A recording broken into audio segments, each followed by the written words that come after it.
성탄절 아침에 설교를 준비해야 되는데 우리 예수님의 탄생에 대한 말씀 너무나 많이 들어서 제가 좀 다른 내용을 좀 소개를 좀 해드리고 예수님의 오심의 의미를 한번 살펴보기 위해서 오늘 이사야 9장 6절 7절 말씀을 여러분에게 좀 소개를 해드리려고 합니다. 본문의 말씀은 유다 제12대 왕이었던 아하스라는 왕이 집권하고 있었던 때의 그 사건이었습니다. 북이스라엘이 아람 왕국과 연합해서 남쪽 유다를 침략을 했습니다. 침공을 했습니다. 유다가 그것을 감당할 수가 없었어요. 예. 북쪽 이스라엘과 그리고 그 옆에 있던 아람 왕국이 연합을 해서 남쪽에 있었던 유다 왕국을 침략하게 되어지는 그런 상황이 되니까 이것을 물리칠 수 있는 그런 힘이 그들에게는, 유다에게는 없었어요. 유다 왕국이 이렇게 어렵고 힘든 그런 상황이 있었던 그런 와중에 하나님께서 이사야를 통해서 예언의 말씀을 하신 그 내용의 말씀이 오늘 본문의 말씀 속에 기록이 되어지고 있어요. 당시 유다에게는 위기였습니다. 나라적인 위기였어요. 예. 상당히 어려운 그런 시간, 그래서 주면은 힘이 필요하고 능력이 필요하며, 그리고 사람이라면 장군 같은 능력 있는 사람이 등장해서 모든 적들을 다 물리치고 새로운 나라, 든든한 나라를 건설하는 것이 하나님 앞에 진정 이 백성들이 원하는 그런 뜻이었던 것을 보게 되었습니다.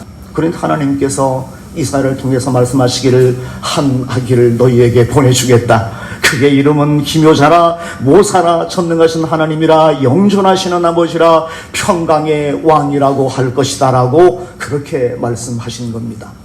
보면은 생뚱맞은 하나님의 응답이세요. 하나님의 예언이세요. 지금 아무런 필요 없는 거예요. 예. 자기들에게 필요한 것은 힘이 필요하고 능력이 필요한 그런 시기에 우리 하나님께서 이사를 통해서 한 아기를, 예수 그리스도를 이 땅에 보내주시겠다고 말씀하신 이 말씀의 의미가 과연 어떤 것인가를 한번 생각해 보고자 이 말씀을 한번 여러분에게 소개를 해드리고요. 오늘 본문 말씀 보시면 6장 6절 보시면 이상한 단어들이 많이 등장해요. 이 이상한 단어들 한번 여러분에게 좀 설명을 좀 해드리고 이 성탄절 예수님의 탄생의 의미를 한번 되새겨 보는 시간을 갖도록 하겠습니다. 한 아기를 우리에게 주신 바 되었는데 그 어깨는 정사를 메었고 그의 이름은 기묘자라. 참 기묘한 그런 단어가 오늘 본문 말씀에 기록되어지고 있어요. 예수님 그리스도 예수님이 탄생하실 것인데 그분의 이름이 기묘자라고 그렇게 부를 것이다. 기자는 기하다랄 때 쓰는 그런 기자예요. 예. 묘자는 참 빼어나고 훌륭하고 말할 수 없이 뛰어난 것이다라고 그렇게 의미할 때 쓰는 단어가 묘라는, 참 묘하다라고 쓸 때 하는 그런 단어예요. 참 귀하고 묘한 그런 분이다. 참 귀하고 뛰어나고 말로서 표현할 수 없는 엄청나게 뛰어난 그런 분이다라고 설명하는 것이 기묘자예요. 다른 말, 우리말로 한마디로 설명하게 되어지면 더 뭐라고 그래요? 놀랍다, 놀라운 분이다. 참 귀하고 사람이 설명할 수 없을 정도로 뛰어난 그런 분, 한마디로 말하면 놀랍다라고 그렇게 표현할 수 있는 단어가 이 기묘자라는 그런 단어의 뜻입니다. 영어 성경에는 이 기묘자라는 뜻이 뭐라고 번역해 놓은지 아십니까? 원더풀, 놀랍다라는 그런 뜻이에요. 놀라운 분이다. 예, 원더풀, 예, 놀라운 분이다. 영어 성경에 있는 원더풀을 여기서는 기묘자라는 그런 단어로 그렇게 번역을 해놨습니다. 여러분, 우리나라 성경에는 기묘자, 묘사, 전능하신 하나님, 영존하시는 아버지, 평강의 왕, 예수님의 이름을 5가지로 그렇게 설명해놨습니다만 영어 성경에는 4가지로 그렇게 번역을 해놨어요. 어떻게 번역했냐면 기묘자와 모사라는 이 단어를 한 이름으로 그렇게 그렇게 영어 성경에는 기록이 되어지고 있어요. 모사라는 말은 뭔지 아십니까? 모사는 모자는 꽤 계략, 지략을 의미하는 단어가 한자로 모자라는 그런 단어예요. 그 사자는 선비사자, 책사라고 그러잖아요. 우리 삼국지 같은 데 보면 제갈량 같은 사람을 모사라고 그러고 책사라고 그러잖아요. 그런 의미, 한자로 보면. 근데 영어로 보면 이 모사가 뭔지 아십니까? 카운셀러라는, 상담자라는 그런 의미예요. 그래서 여러분, 영어 성경에는 기묘자랑 모사라는 이 단어, 이 두 이름을 한 가지로 말해서 놀라운 상담자 같은 분이시다라고 이렇게 표현을 해놨어요. 예수님이 상담자 카운셀러가 되시는데 어떤 그런 카운셀러시냐면 놀라운 원더풀 카운셀러라고 그렇게 표현을 해놨다는 얘기예요. 그래서 영어 성경에는 예수님의 이름을 4가지로 그렇게 묘사를 해놨어요. 기묘자, 기묘하신 상담자이신 예수님, 전능하신 하나님, 영존하시는 아버지, 평강의 왕, 4가지로 예수님의 이름을 그렇게 구분해놨습니다.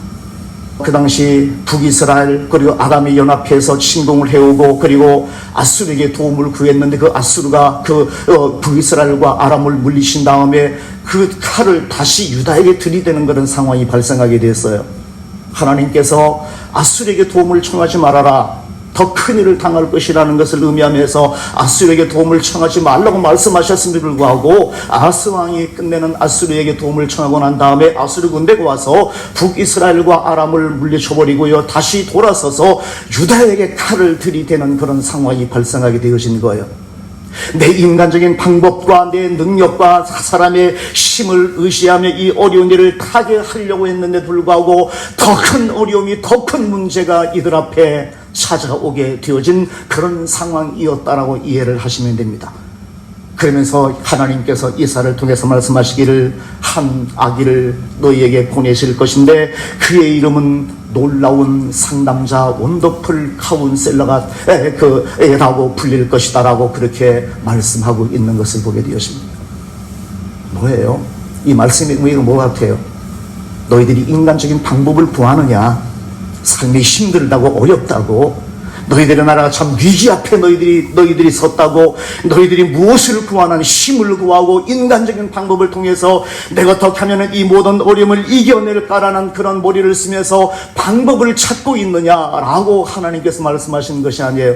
그 방법은 다른 것이 아니라 너희들의 힘과 너희들의 능력이 아니라 아수르 제국에게 의지하면서 이 어려움을 이겨내기 위해서 너희들이 사람의 힘을 의지해야 되는 것이 아니라 내가 너희에게 영원하신 하나님 와 기묘자며 모사이며 평강의 왕 되시는 예수 그리스도를 너희에게 보내줄 것인데 그분이 문제의 해답이야 라는 그런 의미가, 요즘 우리말로 말하면 그런 의미가 이 말씀 속에 담겨 있지 않겠어요? 너희들이 이 어려운 문제 앞에서 이 어려운 문제를 해결하기 위해서 무엇을 할 거야?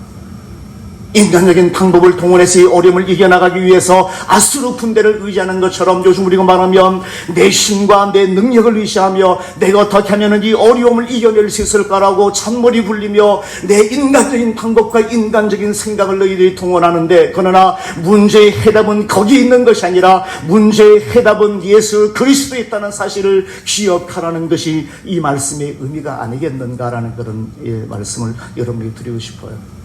이 당시로 이 말씀은 정말 생뚱맞은 하나님의 말씀이었습니다.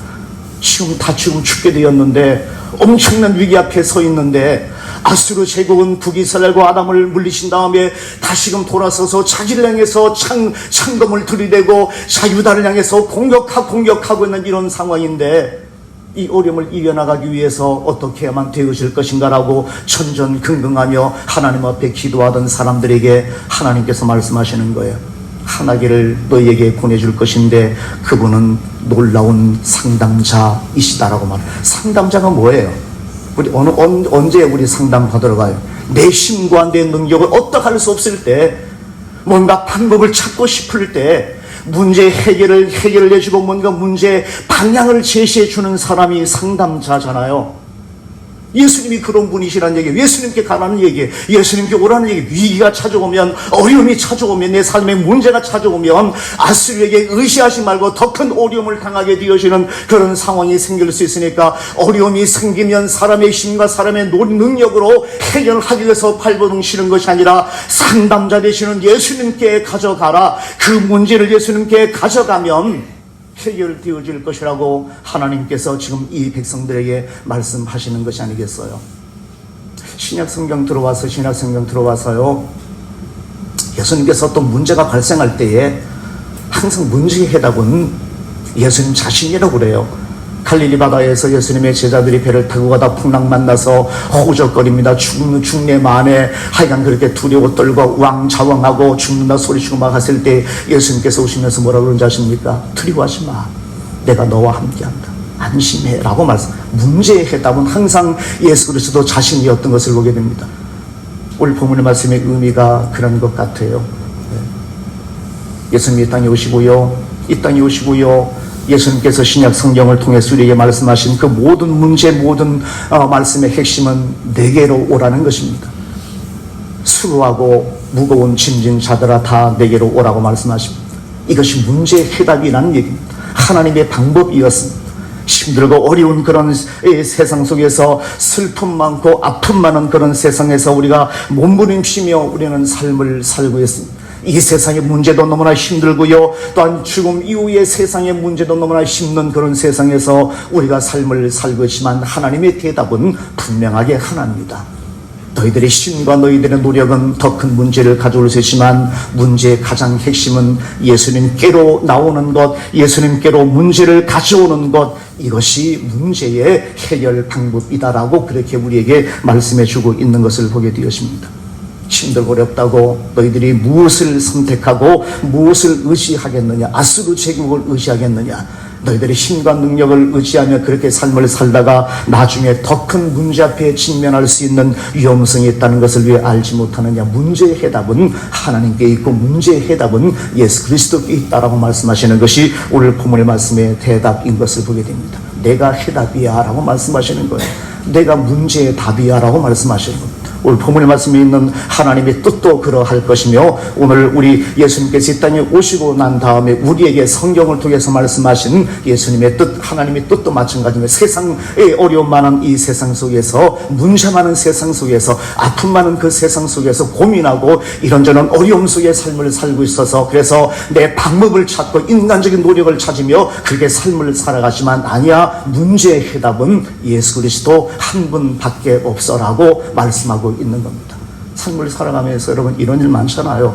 내 힘대로 내 능력대로 이 문제를 해결하기 위해서 노력하고 선택하고 이리 뛰고 저리 뛰다가 더 큰 어려움 속에 직면하게 되어지는 수많은 사람들이 얼마나 많이 있어요.